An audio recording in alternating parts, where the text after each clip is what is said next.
Sampurasun, berujung siang sadana. Urang ulinju. Karaja pola naik andong. Kacipaisan rek meuli bubur. Ulin ka sawah daerah Cikalong. Hate bunga. Sok sanajan nempo sawah batur. Ieu sawah sagilegana lur, nu batur, nu dulur, nu ulang lemur, nu tetangga, tuh nu baraya, aya kabeh tuh di daerah dia tuh. Di daerah Cikalong, Cikalong Benteng. Tuh. Ieu sawah. Hate kuring masih tetap bersyukur bunga amarwata suta khususnya ke urang lembur, ke urang desa anu masih keneh ngabarogaan, anu masih keneh miara sawah. Naon pangna urang lembur salubur makmur ngabarogaan keneh sawah. Sebab sawah teh eta teh nyaeta salah sahiji sandang pangan. Pangan tah lebah pangan eta anu bisa nyukupan kahirupan urang dina sapopoe. Nah, hiji kitu. Kadua nalur ulang lembur mah sok bisa ngahartikeun, pinter ngahartikeun kana naon hartina sawah. Dan naon-naon ge anu mah haya artina.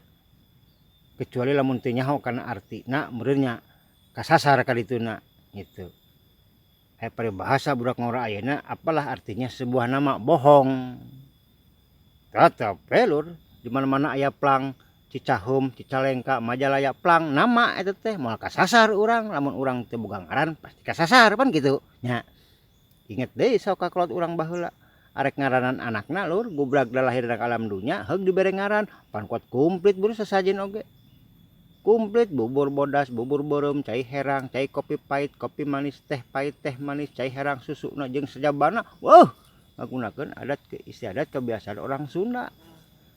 Ngadoaan arek nyieun ngaran ka jadi anakna. Tah komo ieu sawah. Pangan pikeun kahirupan urang. So, artikeun ku urang. Sawah esna silaturahmi. Ana antara eona warga nya. Ana alalakur. Hakna hareup hurip hirup. Sawah tah. Jadi lamun di sawah mah lur ngalobakeun naon sok anu ngaramet anu talus lobaan kumpul breng ramenya silaturahmi antara warga nya.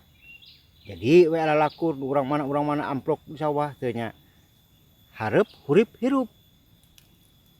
Kahirupan urang nu bakal kasanghareupan urang bakal hirup tinu naon anu dihuripkeun ku urang. Naon? Blak pare pan.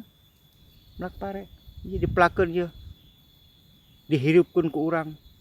Hurip manehna. Jadi we pare tuh eta nu ngahirupkeun kahirupan urang lur nya. Mantak sing kade kana ngaran teh ulah sok nya campah. Ulah sok ngahina.